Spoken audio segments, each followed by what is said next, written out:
जो निगरानी करने वाले लोग थे वो आखिर क्या कर रहे थे। अयोध्या का हर पुलिस स्टेशन इस वक्त बेहद एक्टिव मोड में है। टिन्नू यादव, जिसका बहुत बड़ा रोल है कि उसने सब अपने रिश्तेदारों को काउंटिंग में लगाया। राम मंदिर में चढ़ाई गई पाई पाई के हिसाब का टाइम आ गया है। एक एक आरोपी, हर वो शख्स जिसका नाम एफआईआर में दर्ज है, वो पुलिस के रेडार पर आ चुका है। धरपकड़ शुरू हो चुकी है। जो पकड़े गए हैं वो सच उगलना शुरू कर चुके हैं। अयोध्या स्थित राम जन्मभूमि थाने में रात भर पूछताछ का सिलसिला जारी रहा। चढ़ावा चोरी की साजिश की हर परत को खोलने की कोशिश की गई। अब आज दिन भर में बड़ा एक्शन देखने को मिल सकता है। राम जन्मभूमि ट्रस्ट के सदस्य श्री कृष्ण मोहन की तहरीर पर एफआईआर दर्ज की गई है। एफआईआर के बाद एक्शन शुरू हो चुका है। सबसे पहले ये देखिए, इस एफआईआर के बाद कौन कौन नप गए, कौन बच गए।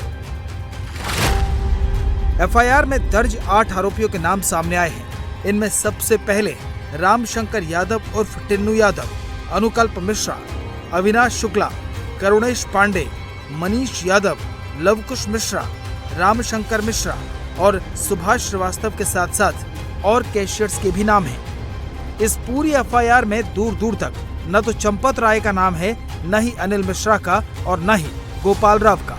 ये तीनों फिलहाल राम मंदिर की देखरेख से लेकर व्यवस्था तक के लिए सीधे तौर पर जिम्मेदार हैं।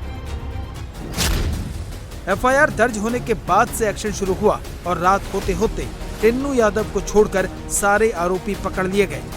एफआईआर में अपनी पावर का गलत इस्तेमाल करते हुए चोरी करना, इसके साथ ही चोरी के पैसों से संपत्ति बनाना और कॉमन इंटेंशन, ये सभी धाराएं जो हैं नॉन बेलेबल धाराएं हैं। इनके तहत एफआईआर दर्ज की गई है। जो 8 नामजद आरोपी हैं उसमें सबसे अहम भूमिका इस पूरे चोरी, चंदा चोरी कांड में उसका नाम है रमाशंकर यादव उर्फ टिन्नू। अनुकल्प मिश्रा, वो भी इस वक्त पुलिस की हिरासत में है, उससे पूछताछ की जा रही है। इसके साथ ही अविनाश शुक्ला, करुणेश पांडे, मनीष यादव, लवकुश मिश्रा, रमाशंकर मिश्रा और सुभाष श्रीवास्तव, इन सभी के खिलाफ ये नामजद एफआईआर दर्ज की गई है। जो लवकुश मिश्रा है और साथ ही अनुकल्प मिश्रा है, जो कि आपस में रिश्तेदार हैं, इनसे इस वक्त अयोध्या पुलिस ने पूछताछ शुरू कर दी है। लवकुश मिश्रा वही है जिसके घर से गोबर से 10 लाख रुपए बरामद हुए थे। इसी तरीके से अनुकल्प मिश्रा के पास से भी काफी ज्यादा पैसे बरामद हुए थे।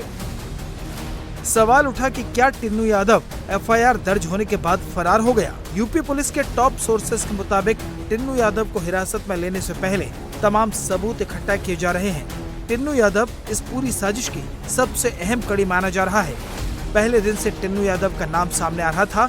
जिसका भी चढ़ावा गायब हुआ, उसने सबसे पहले टिन्नू का ही नाम लिया। टिन्नू यादव का इतना बड़ा कद इस ट्रस्ट के अंदर कैसे हो गया? वो एक ऑटो चलाता था, ऑटो ड्राइवर था। 25-26 हजार रुपए उसकी तनख्वाह थी ट्रस्ट के अंदर जब वो शामिल हुआ। उसके बाद उसने कई सारी प्रॉपर्टी बनाई, होटलों के अंदर पैसा लगाया और उसका कद इतना बढ़ गया कि वो पहले तो चंपत राय का ड्राइवर हुआ करता था, फिर चंपत राय का सबसे क्लोज वो शख्स बन गया और मंदिर के अंदर जो भी दान पात्र होता था, चढ़ावा होता था, उसकी चाबियां उसके पास होती थी। कैशियर से लेके जितने भी सेवादार थे वो टिन्नू को रिपोर्ट किया करते थे। अब ये जान लीजिए कि जिन लोगों पर एक्शन हुआ है उनका राम जन्मभूमि की व्यवस्था में क्या क्या रोल है। यहाँ भी पहला नाम टिन्नू यादव का है। टिन्नू यादव काउंटिंग टीम का मुखिया था, जबकि सुभाष श्रीवास्तव का काम काउंटिंग की निगरानी करना था। लवकुश मिश्रा, अनुकल्प मिश्रा, करुणेश पांडे, रामशंकर मिश्रा, मनीष यादव और अविनाश शुक्ला चढ़ावे में आए कैश की काउंटिंग टीम के मेंबर हैं। पुलिस के मुताबिक अभी और गिरफ्तारियां होंगी। टिन्नू यादव और मनीष यादव चाचा भतीजा हैं, जबकि अनुकल्प मिश्रा और लवकुश मिश्रा जीजा साले हैं।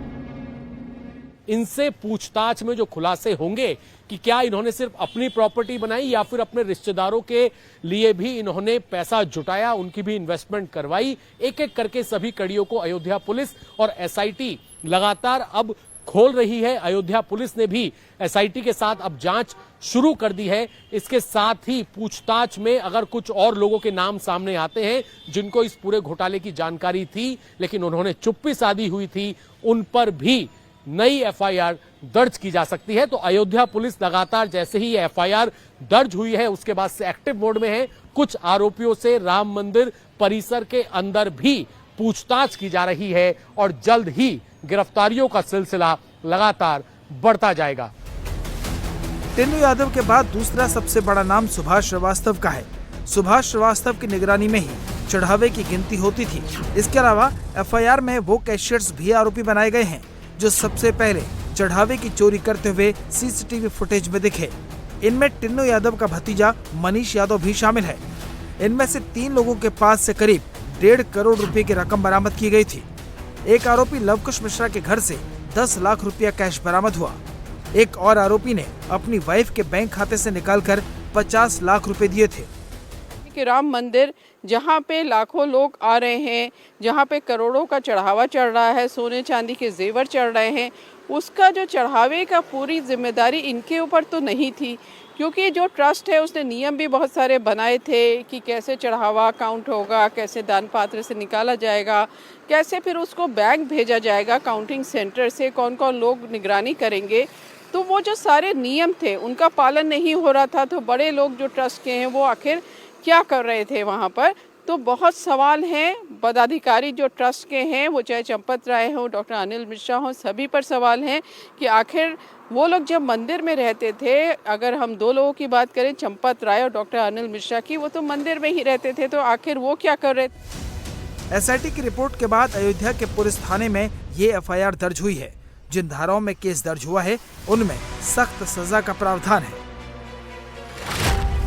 आरोपियों पर पावर का गलत इस्तेमाल करके संपत्ति में विश्वासघात, चोरी के सामान की आदतन खरीद फरोख्त, चोरी की संपत्ति ठिकाने लगाना और आरोपियों की आपराधिक साजिश के साथ साथ दूसरे आरोपियों के साथ शामिल होने की धाराएं लगी हैं। इन धाराओं में अधिकतम 10 साल की सजा हो सकती है। पुलिस की जांच में अगर और नाम आते हैं तो जांच का दायरा बढ़ाया जाएगा। यूपी के सीएम योगी आदित्यनाथ ने 15 दिन का समय मांगा था, लेकिन उससे पहले ही एक्शन शुरू हो चुका है। जो विश्व हिंदू परिषद चंदा चढ़ावे में घोटाला सामने आने के बाद अयोध्या में अपने सारे कार्यक्रम रद्द कर चुका था, वो अब इस एक्शन पर संतुष्टि जता रहा है। ये एफआईआर तीसरा कदम है जो ट्रस्ट ने उठाया। पहला कदम था जब उन्होंने मुख्यमंत्री जी से कहा कि एसआईटी बना करके जांच करिए। दूसरा कदम था कि जब एसआईटी आई तो चंपत जी ने कहा मैं महामंत्री हूँ, मैं सबसे पहले आपकी क्वेश्चनिंग के लिए उपस्थित हूँ। और जैसे ही ट्रस्टीज़ को उन लोगों के नाम मालूम पड़े जिनका जिक्र एसआईटी की रिपोर्ट में है, बिना कोई देरी किए लगभग तुरंत उन्होंने ये एफआईआर लिखाई है। इस अपराध की पूरी तरह से जांच होनी चाहिए। ये जांच उन्हीं लोगों तक सीमित नहीं है जिनका नाम एफआईआर में है। पुलिस इस पूरे अपराध की जांच करने के लिए स्वतंत्र होगी और जिन लोगों पर भी आरोप लग रहे हैं उन सबके ऊपर लगे हुए आरोपों की जांच करेगी, बिना दबाव के, बिना डर के और बिना छोटे बड़े के भेद के। हालांकि समाजवादी पार्टी एफआईआर को दिखावा बता रही है। अखिलेश यादव ने सोशल मीडिया पोस्ट में लिखा, भाजपा राज में नाइंसाफी की दिखेगी ये झांकी, फुनगी को फांसी, शाखाओं को मिलेगी माफी। जनता कह रही है कि पहले एसआईटी के बहाने सारे सबूत साफ कर दिए होंगे और ये निश्चित कर लिया होगा कि किन बड़ी मछलियों को बचाना है और किसको फंसाना है। उसके बाद एफआईआर हो रही है।